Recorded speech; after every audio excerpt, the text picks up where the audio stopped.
Assalamualaikum warahmatullahi wabarakatuh. Selamat pagi menjelang siang semuanya. Pada hari ini kita akan membahas tentang digital marketing. Hari ini perkuliahan dengan saya. Ya, sebelumnya ada masalah atau tidak dengan tugas sebelumnya? Saya rasa semua adik-adik mahasiswa-mahasiswi sudah sudah mendapatkan judul untuk produknya mau membuat produk apa. Nah, sekarang di sini saya ingin membahas bagian dari digital marketing. Ya, digital marketing ini sangat penting apalagi di era pandemi seperti ini ya, karena justru di era pandemi seperti ini startup yang maju ya dan brand-brand yang sudah raksasa itu banyak yang kolaps atau banyak yang tutup ya, karena memang banyak brand yang mengandalkan offline marketing dalam artian uh, uh, proses jual belinya adalah secara offline, secara tradisional. Nah, itu semuanya kalah dengan startup muda yang mereka penjualannya melalui penjualan digital atau yang sering disebut dengan digital marketing. Tapi sebelum masuk ke dalam materi digital marketing, kita harus paham dulu ya yang dimaksud dengan marketing. Marketing sendiri adalah sebuah proses yang melibatkan setiap aspek bisnis, mulai dari mendesain produk, menentukan harga, dan mendapatkan umpan balik dari pelanggan. Nah, marketing ini penting ya, terutama ditujukan untuk mengetahui target pasar. Nah, kita harus tahu juga dalam menentukan uh, suatu produk mau dijual ke siapa dan bagaimana arah proses pemasarannya, kita harus paham. Yang pertama adalah siapa konsumennya. Jadi ditentukan dulu siapa yang dituju, siapa pelanggannya, dan produk apa yang biasanya mereka beli dan mengapa mereka beli di tempat Anda. Ya, walau dapat yang dimaksud adalah konteksnya bisa pembeli pertama ataupun membeli lagi ya. Kemudian jika membeli lagi misalnya uh, maka mendapatkan produk yang spesial atau spesial produk ya. Nah, kalau kita berbicara tentang konsumen ya, siapa pelanggan Anda? Nah, biasanya banyak yang klasifikasinya ya, mulai dari umur, mulai dari gender ya. Nah, tapi yang sering dipakai adalah mulai dari umur ya, karena secara tidak langsung umur ini mempengaruhi preference dari suatu produk. Misalnya, kalian mau usaha di bidang kuliner, otomatis produk yang dijual untuk umur di atas 50 atau untuk umur di bawah 50 tahun, untuk umur di atas 17 tahun dan di bawah 17 tahun pastinya berbeda. Sebagai contoh, Anda ingin usaha kuliner dengan target marketnya atau konsumennya adalah uh, anak remaja. Umurnya range-nya antara katakanlah antara 17 sampai dengan 25 tahun. Nah, tentu saja produk kuliner yang dijual pasti memiliki karakteristik rasa yang disukai oleh anak seumuran 17 sampai 25 tahun dan belum tentu uh, range di luar itu suka. Jadi ada kalanya memang suatu produk itu dibuat untuk target market tertentu. Nah, dan kita juga harus tahu ya kebiasaan dari target market yang kita inginkan itu bagaimana gitu. Dan produk-produk apa saja sih yang target market kita itu biasa beli. Jangan sampai kita bikin produk untuk target market tertentu tetapi ternyata produk itu tidak pernah mereka inginkan atau mereka sama sekali tidak berminat untuk membeli ya. Nah, itu jangan sampai, ya itu namanya produk gagal. Dan juga jangan sampai juga kita bikin produk tapi yang suka itu hanya kita sendiri, orang lain nggak ada yang suka. Nah, itu juga namanya produk gagal seperti itu ya. Nah, yang kedua adalah dicek juga pesaingnya. Siapa yang menjadi pesaing. Kemudian eh, coba buka pasar baru dengan menyasar pasar yang lama. Kemudian eh, setelah dicek pesaing ya, kemudian dianalisa juga produk dan layanannya. Tulis kelebihan produk apa, kemudian kekurangan produk dari produk kita itu apa, terus kelebihan kompetitor itu apa dan kekurangan kompetitor itu apa ya. Hmm. Kemudian siapa saja yang mungkin akan diuntungkan oleh produk Anda. Kemudian dilakukan riset pasar. Riset pasar bisa dengan cara yang mudah, murah ya, bisa dengan cara mudah murah. Misal kita buat target risetnya adalah followers dari sosial media kita. Kemudian dengan cara bagaimana polling di Instagram Story, bisa saja. Itu hal yang sangat mudah ya. Nah, kemudian buat pertanyaan yang sederhana. Menghindari jawaban ya atau tidak dan buat pertanyaan berseri. Yang selanjutnya adalah mintalah saran. Kemudian sebelum meluncurkan survei, tes terlebih dahulu produknya. Nah, pilih target yang spesifik ya. Tadi kalau misalnya kita pilih konsumen kita bagaimana, maka dipilihlah yang spesifik. Usianya, lokasinya, jenis kelamin, pendapatan dan pekerjaan, tingkat pendidikan dan juga status. Kalau misalnya kita ingin usaha kuliner, misalnya target marketnya adalah remaja, terus yang dijual adalah produknya produk yang mahal, apakah mereka bisa membeli? Nah, itu yang harus dipikirkan contohnya ya. Jadi pendapatan dan pekerjaan dari target market kita itu sangat penting. Contohnya lagi adalah preference brand handphone. iPhone versus Samsung versus HP Cina. Nah, itu kan mereka kan punya target market yang berbeda-beda dan spesifik. Mungkin untuk iPhone dia target marketnya adalah uh, ini ya apa kalangan eksekutif muda yang dia kerja di kantor dengan apa mengandalkan kepada uh, ini ya handphone untuk istilahnya entertain. Biasanya menggunakan iPhone karena apa? Kameranya bagus, fiturnya lengkap seperti itu. Kemudian mungkin untuk Samsung dia nge-rebrand ya produk handphone yang dia untuk kalangan eksekutif muda tetapi dia tidak suka selfie, tidak suka foto-foto atau bukan entertain tapi mengedepankan pekerjaan. Nah, itu juga bisa sehingga meluncurkan Samsung Note. Nah, seperti itu.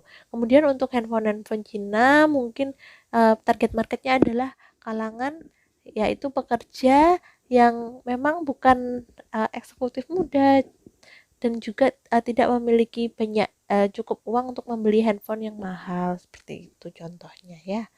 Nah, dipahami juga psikologi dari targetnya bagaimana personalitasnya, tingkah lakunya, kemudian attitude-nya, dan juga value-nya.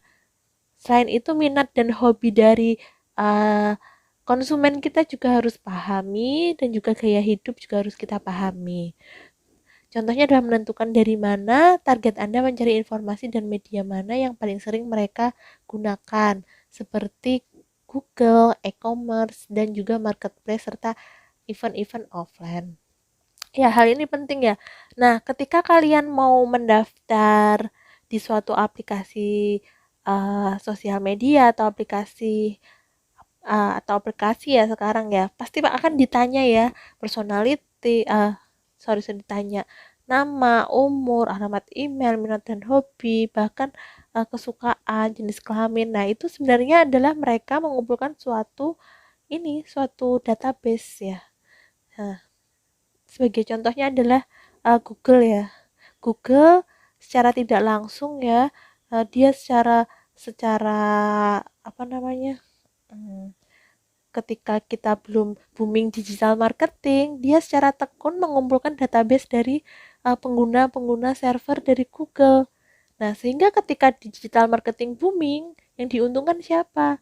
Ya uh, Google dan juga produk-produknya seperti Google, Facebook, Instagram, Yahoo. Nah, seperti itu contohnya. Kemudian SEO. Nah, SEO itu juga kan produknya Google. Nah, dan juga masih banyak lagi ya produk-produknya. Nah, mereka itu dengan rajin ya mengumpulkan database-database dari pelanggannya. Bahkan sekarang ya, ketika kita jalan kemana, otomatis Google Map itu langsung tahu kita ada di mana. Saking canggihnya. Dan bahkan secara tidak langsung, ketika kita uh, searching sering mencari suatu kata atau suatu kalimat di dalam search engine-nya Google, maka secara tidak langsung akan muncul iklan-iklan yang sering kita cari. Nah, hal inilah yang menunjukkan bahwa si Google itu memanfaatkan database pelanggannya untuk dijual ke tadi uh, ke itu ya ke sorry untuk dijual ke iklan-iklan tersebut ya, ke iklan-iklan tersebut sehingga ketika kita ke iklan-iklan tersebut, jadi istilahnya iklan tersebut mau mengiklankan ke Google bayar sekian. Nah, si Google kan pasti bertanya kepada si pengiklan maunya ini produk dijual ke usia berapa, range berapa. Nah, seperti itu. Nah, sehingga dengan mudah ketika target market dari si pengiklan yang bayar di Google tadi uh, inginkan, pasti Google udah punya database, jadi tinggal dimasuk-masukkan ke dalam database yang dia miliki. Jadi sekarang pemilik database terbesar adalah Google ya, luar biasa ya. Nah, kemudian juga secara tidak langsung, misalnya nih, kita mau iklan melalui sosial media seperti Facebook Ads, Instagram Ads. Nah, saya pernah ngalami sendiri iklan melalui Facebook Ads, Instagram Ads. Pasti disuruh mengisikan uh, usia dari target market kita, lokasinya di mana, penjualan produknya, pilih jenis kelaminnya, kemudian uh, pilih lokasi yang dituju, pasti seperti itu.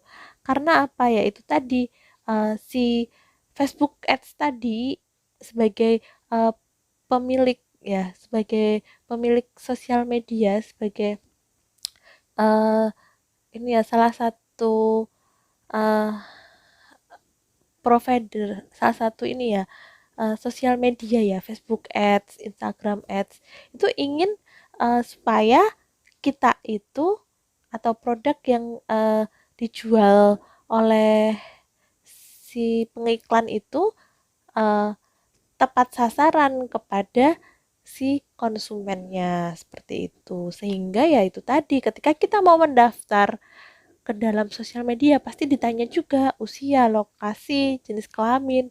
Jadi tinggal masukkan ke database yang dia miliki ya. Luar biasa ya, kita dulu nggak mikir sampai segitunya, tapi ternyata maksud dan tujuannya ngisi ya. Kenapa sih harus diisi nama, alamat, email, apa namanya, usia, tempat tanggal lahir? Kenapa harus diisi ya? Karena itu tadi menentukan preference dari ini ya, produk yang ingin dijual, seperti itu. Lanjut ya. Nah, kemudian setelah mengetahui target market, ya kita harus lakukan apa? Evaluasi juga. Ya, apakah permintaan pasar sudah cukup untuk merilis produk atau layanan baru? Kemudian apakah harganya sudah terjangkau? Seperti yang saya jelaskan tadi ya. Apa cara terbaik menghubungi atau mempromosi produk atau layanan Anda? Kemudian lakukan riset mendukung dengan mencari informasi dari sumber lainnya seperti internet, blog, forum, artikel di media cetak, bertanya pada pelanggan, dan membuat survei lanjutan. Lanjut ya. Nah, kita akan mulai berdiskusi tentang digital marketing, tetapi sebelum mulai berdiskusi, saya ingin teman-teman di sini melihat video yang ini ya, yang ingin saya putar. Meet Joey, a digital marketer. He works as the head of digital marketing for Amazon. But how did Joey get here? A few years ago, Joey began to see a large number of opportunities popping up in the field of digital marketing. To begin his entry into the field, he needed to understand what exactly digital marketing was and what was so great about it. First, Joey learned that digital marketing was a form of marketing through which you could advertise to people digitally. Digital marketing leveraged different channels like search engines, websites, social media platforms, emails, and mobile applications. It would give marketers the opportunity to interact with and understand their audience better, and to increase the trust in their brand. Digital marketing would also show marketers advertisements to people based on their actions and preferences on the internet, while being less expensive than traditional forms of advertising. After understanding the main concepts of digital marketing, Joey realized there was more to digital marketing than he initially thought. There are also many types of digital marketing. Types like content marketing, search engine optimization, pay-per-click, social media marketing, email marketing, and affiliate marketing. And once he understood those types, he set up a digital marketing campaign for his uncle's e-commerce website. Let's have a look at what he came up with. First, Joey created content like blogs, videos, infographics, and case studies so that he could generate audience interest in the brand's products or services. This was content marketing. Next, he needed his audience to actually see his content. The first step was to create content on specific search keywords that were relevant to the target audience. Joey would make optimizations on the website and have credible websites linking back to the content. And lo and behold, the website began ranking on the first page of the search results. By continuous optimizations, Joey would continue to improve the ranking and ultimately make the website rank at the first position. This was SEO, or search engine optimization, and Joey could do all of this without spending a single penny. He could also drive traffic to the website with advertisements. But for this, he would have to pay a certain fee each time the ads were clicked. He could have text ads that show up in search engine results, image ads and video ads that show up in websites, and much more. This was possible with the help of PPC, or pay-per-click. However, Joey wasn't done yet. To reach a larger audience, he needed to tap into social media platforms. He would use social media platforms like LinkedIn, YouTube, Facebook, and Instagram to advertise the brand's content. He would use these platforms to advertise the brand's products or services with posts, images, videos, and more to bring out the brand's story and engage with the brand's audience, who spend a lot of time on social media. Like PPC, he could use the platform to advertise the brand's products or services with text, image, and video ads, which needed to be paid for. That's social media marketing. Joey realized that a large amount of the audience weren't visiting the brand's website a second time. He needed to keep them engaged, nurture them, to make sure they purchased the product. For this, he would send them emails that helped them better understand the products they visited on the website and assist them in the buying process. He would also send emails to advertise his products or services to potential customers, that is, with email marketing. And finally, although Joey was able to grow the brand's funnel, he wanted more traffic from third-party websites. This could be achieved with affiliate marketing. Affiliates would promote the brand or product to their audiences for a fee, with the help of email signups, registrations, conversions, subscriptions, etc. After setting all of this up, Joey had the hardest part of the process to get through, the web. Ya, itu tadi sedikit ya video tentang apa yang dimaksud dengan digital marketing. Jadi harapannya adalah setelah menonton video tersebut ya kita bisa tahu apa saja digital marketing ya. Jadi ini ya rangkumannya ya. Jadi konsep utama dari digital marketing sebenarnya adalah yang pertama kita harus bikin konten terlebih dahulu. Kemudian konten tersebut bisa dioptimalkan dengan cara tadi ya search engine optimization ya. Jadi dioptimalkan melalui SEO. Nah, SEO ini dia kerjanya adalah di mana kita bermain kepada keyword. Nah, keyword tertentu ya seperti di Google misalnya ketik tahu, maka yang muncul usaha kita, misalnya usaha tahu ya, maka ketik tahu, maka yang muncul adalah usaha tahu kita. Jadi bagaimana caranya supaya website atau konten marketing yang kita buat itu tetap berada di urutan paling atas ya, di dalam itu tadi ya, SEO-nya tadi ya. Nah, itu juga ada cara dan triknya. Nah, itu bisa dipelajari juga. Kemudian bagaimana bagaimana juga si jadi tuh tidak hanya berhenti di situ ya untuk digital marketingnya. Jadi kita juga ingin ya, misalnya website yang kita buat, konten marketingnya itu banyak yang melihat, dan kita tahu misalnya, oh ternyata yang melihat berapa ratus dari sekian. Kemudian eh, maka kita bisa gunakan aplikasi marketing, yaitu pay per click ya. Jadi ketika kita memang mengeluarkan uang, tapi sebanding dengan yang didapat. Jadi setiap ada yang buka sosial media, buka internet ya, kemudian di platform tertentu, di platform yang menerima yang mengiklankan. Nah, kita membayar untuk mengiklankan konten kita. Nah, kemudian untuk pay per click ini ya, misalnya produk kita atau konten kita atau web kita diiklankan oleh si pihak ketiga. Nah, kemudian uh, si si pelanggan atau si pembeli ini, si calon pembeli ini, ketika dia browsing, maka akan muncul iklan dari yang kita ini ya, yang iklan dari website kita atau iklan dari usaha kita. Nah, ketika si pelanggan tadi mengklik, maka otomatis ya, itu kita harus membayar kepada pihak ketiga yang itu tadi, yang memiliki jasa untuk mengiklankan produk kita, seperti itu. Nah, kemudian ada juga yang paling murah ini ya, sosial media marketing. Ya, seperti yang kita ketahui ya, saya sudah tidak usah menjelaskan rinci lagi karena sudah banyak yang tahu. Facebook, Instagram, kemudian TikTok, nah Twitter.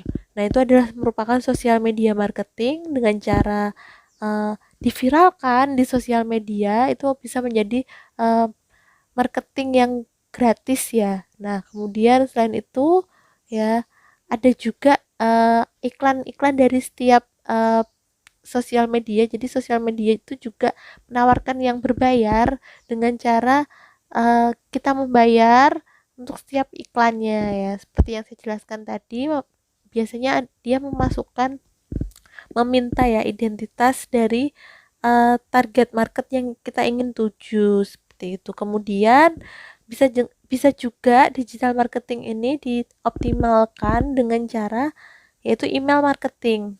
Ya, jadi kita kalau buka email ya, di spam atau di promosi itu sering banyak sekali iklan-iklan. Nah, hampir seperti itulah email marketing. Kemudian ada jasa endorse, ada jasa paid promote.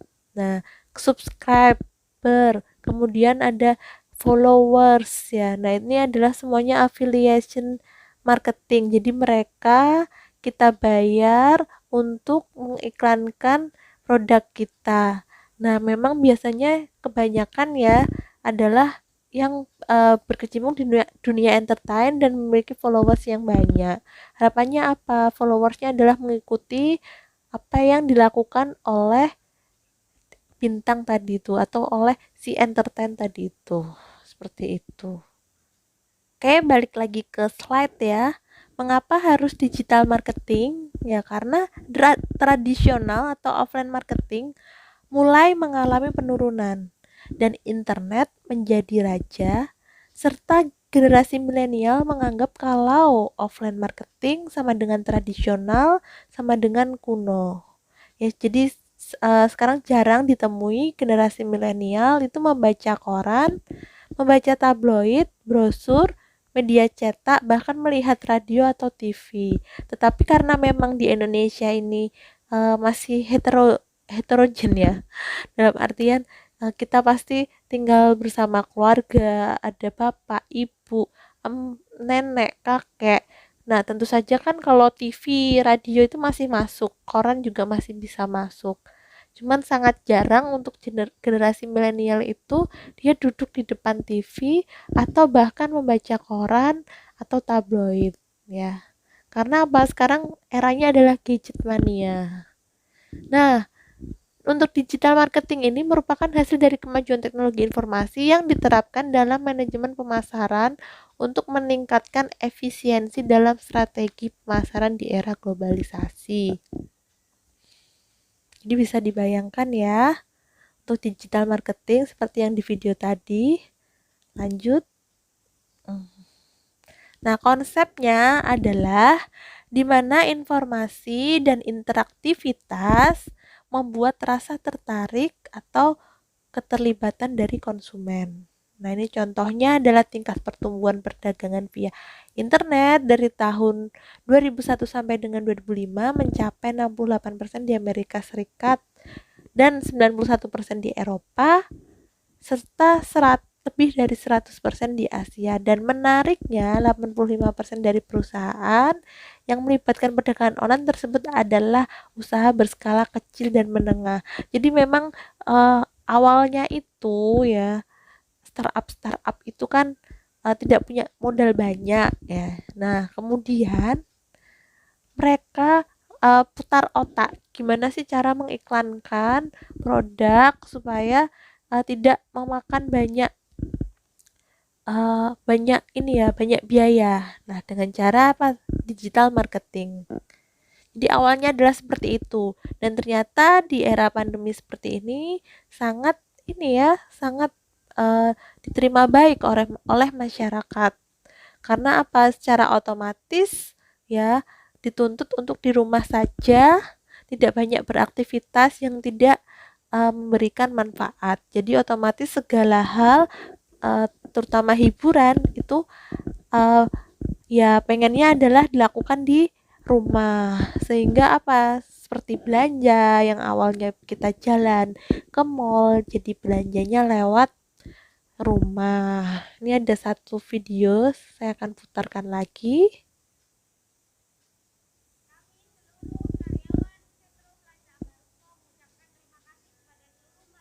Nah, siapa yang belanja untuk terakhir kalinya di Sentro Ambarukmo ya? Pasti banyak sekali grid sale sebelum tutup ya. Nah, ini adalah contoh ya dari dimana yang dulunya adalah brand raksasa, yang dulunya adalah suatu simbol ya, simbol wah kok belinya di Sentro, belanjanya di Sentro, ini bisa tutup ya atau bangkrut ya karena memang ini dia awalnya adalah melakukan offline marketing seperti itu. Nah, ya bisa ya barusan video tadi itu sangat mengharukan ya karena memang uh, brand-brand raksasa itu jadi tutup, kemudian tempat hiburan yang dulunya rame jadi sepi ya, banyak hal tidak terduga ya selama pandemi ini. Tapi di sini kita bisa belajar bahwa digital marketing mulai masuk dan ayo kita sebagai pengusaha muda atau ingin membangun brand baru ya melek informasi ya, mulai menyiapkan ini tadi digital marketing. Nah, kemudian untuk selanjutnya ya,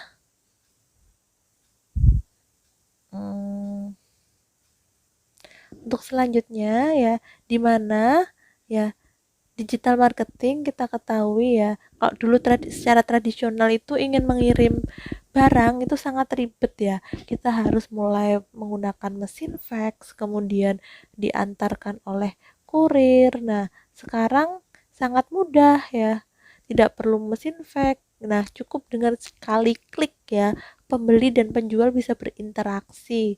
Nah, hanya saja memang barangnya dipaketkan. Nah, itu kan beda lagi ceritanya. Nah, tapi yang penting untuk pembelian dan penjualan itu sudah sangat mudah dan terbuka luas ya. Dan ekspedisi pengiriman bahkan ya banyak pengiriman-pengiriman yang dari luar negeri seperti itu. Seperti contohnya Shopee ya. Shopee ini banyak sekali produknya dari Cina dikirim ke Indonesia. Makanya beberapa produk Shopee itu ini ya lama pengirimannya karena memang penjualannya dari luar negeri seperti itu. Nah, ini tadi ya seperti yang di video ya, digital marketing ya, ada pay per click, pay per sale, pay per lead ini hampir sama. Kemudian ada yang namanya jual produk sendiri. Kemudian ada yang namanya pelelangan online ya. Ini kemudian ada juga ini ya macam-macam ya. Nah ini adalah nama-nama dari aplikasinya, misalnya Papersell dengan menggunakan Amazon, ClickBank seperti itu. Kemudian pelelangan online. Nah kemudian ada yang apa dengan cara promosi ya, digital marketingnya. Ini kok nggak mau? Aduh kok nggak mau?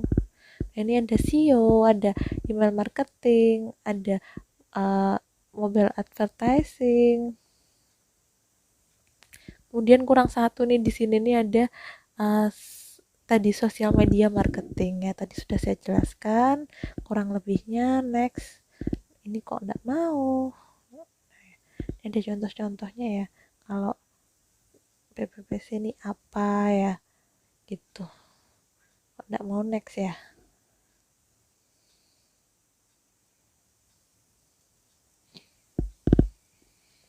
Nah, untuk jenis-jenisnya tadi juga sudah saya bahas ya, namun beberapa akan dibahas di sini. Seperti SEO ini kontennya harus high quality, kemudian harus ini ya, harus metadatanya harus bagus, kemudian friendly design and layout, kemudian mudah ya, bagaimana cara menentukan ini biar SEO-nya itu mudah dan muncul di paling atas ini juga penting. Kemudian untuk sosial media marketing ini harus riset pasar, kemudian menentukan platformnya, kemudian menulis profil dari perusahaannya juga, kemudian menjadwalkan secara berkala untuk memposting iklan, kemudian menentukan konten atau bank transfernya, kemudian bikin seperti endorsement dan kawan-kawan ya. Nah, kemudian dilakukan analisasi terhadap metode yang digunakan tadi di sosial medianya. Ini adalah contoh dari email marketing ya, jadi sering muncul di email seperti ini. Ini adalah contoh iklan secara email marketing. Kemudian ini contoh konten ya dalam suatu website atau blog ya. Nah, kemudian ini contoh ya website dengan traffic tinggi dimulai dengan konten yang kuat dan diupdate secara konsisten. Dengan konten yang kuat dan fresh, serta visitors akan datang secara rutin dan terbangun loyalitas. Kemudian nih website dengan konten yang kuat akan mudah menarik perhatian web lain untuk memberikan link. Dan dalam ilmu search engine optimization, link dari web lain adalah kunci untuk menaikkan page range dari web Anda. Nah, agar bisa menarik minat pembaca, maka desain harus mobile friendly. Jadi sekarang musimnya adalah desainnya mobile friendly dan juga responsif desain ya. Nah, database email calon pelanggan juga bisa diperoleh melalui pembelian di e-book, ya, free tools, free voucher, dan banyak lagi. Kemudian, ini contoh dari sosial media yang dapat digunakan untuk iklan. Ya, misalnya kita mau iklankan website website produk kita. Nah, kita iklankan di sosial media, jadi mendrive ke website kita. Contohnya seperti itu. Nah, kemudian ini juga dalam setiap artikel di web atau di blog, maka dimunculkan sosial media dari web atau blog kita yang bisa diakses oleh yaitu visitor ya. Nah, ini contoh Twitter brand terbaik yang layak dipelajari seperti Stick Holico ya. Mereka makin maju karena akun Twitternya. Kemudian Air Asia ini juga akunnya disajikan secara profesional. Kemudian Mercedes-Benz ini juga bagus ya tampilan Instagramnya. Kemudian kalau YouTube channel itu yang menurut saya adalah Samsung. Nah, itu bagus ya, dia bikin kontennya, bikin videonya tuh bagus. Nah, kemudian Facebook fanpage ini adalah seperti brandnya Starbucks nih, bagus juga. Nah, keuntungan usaha offline dan online adalah dimana menjalankan bisnis online itu membutuhkan modal yang jauh lebih murah dibandingkan dengan offline. Ini ya contoh pengalamannya si David Putra, contohnya ya, ini nama nama anonim ya atau inisial ya. David Putra ini memiliki sewa toko atau sewa website atau hosting. Kalau offline itu kita harus sewa toko tuh 20 sampai 30 juta per tahunnya. Sedangkan kalau online itu hanya 150 sampai 300 ribu per tahun. Terus bayar listriknya juga ya rata-rata lah ya, karena memang kalau online kan butuh komputer yang lebih. Nah, kemudian untuk gaji karyawan bisa lebih murah. Kemudian untuk modal barang juga bisa lebih murah. Biaya promosi apalagi nih paling bisa murah ya, bahkan bisa gratis ya kalau kita pinter-pinter mendrive uh, mendrive pelanggan ya atau followers. Kemudian total biaya rata-rata maksimalnya tetap akan lebih murah usaha online daripada usaha offline. Next. Nah, ini.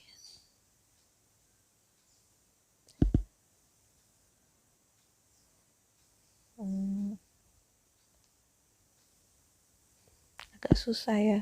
Karena saya di handphone. Ya, ini toko online versus toko offline ya, dimana lokasinya, jangkauan pasarnya, pemasarannya, cari barangnya, cara belinya bagaimana, cara bayarnya, kemudian modal awal, jenis produk, jumlah produk, jumlah toko, tenaga dan waktu, yang pastinya adalah lebih menguntungkan toko online dibandingkan dengan toko offline. Nanti silahkan dibaca sendiri ya. Tadi tuh intinya adalah lebih menguntungkan toko online dibandingkan dengan offline ya. Nah, kemudian untuk toko online versus toko offline, apakah toko online selalu berlawanan dengan toko offline? Hasil risetnya adalah 80% pembeli membeli di toko setelah mengunjungi toko online. Kemudian 58% diantaranya membeli di toko yang situs webnya paling sering mereka kunjungi. Kemudian hasil riset di atas menunjukkan bahwa toko online bisa meningkatkan penjualan offline. Jadi kita ini ya, boleh mempunyai toko offline tuh boleh. Tetapi kita juga bisa meningkatkan penjualan, memaksimalkan penjualan dengan cara adanya toko online. Saya pernah secara iseng bikin toko di Tokopedia. Kemudian saya cuman mengeposting satu produk dari produk yang saya punya, dan kebetulan karena produk saya produk yang nggak bisa tahan lama, jadi saya hanya wilayah jangkauannya hanya satu kota ya. Nah, kok secara tiba-tiba ada yang menghubungi saya, katanya tahu dari Tokopedia, dan orang itu langsung datang ke tempat saya. Jadi saya memang punya tempat offline-nya, dan langsung datang ngicipi sampel, kemudian setelah itu dia pesan banyak. Ya alhamdulillah sekali ya, karena iseng itu tadi terus dapat pelanggan. Ya jadi ini adalah contoh sedikit pengalaman pribadi saya sendiri. Nah, mungkin teman-teman nanti mungkin bisa ini ya, bisa menciptakan peluang-peluang yang lain. Seperti itu. Nah, ini juga ya sama ya. Kalau kita mau beli handphone ya misalnya, pasti kita lihat-lihat dulu dong di internet bagaimana sih handphone yang dijual sekarang ini dan produknya apa saja. Pasti kita survei dulu kan, baru kita beli di tokonya. Biasanya seperti itu memang.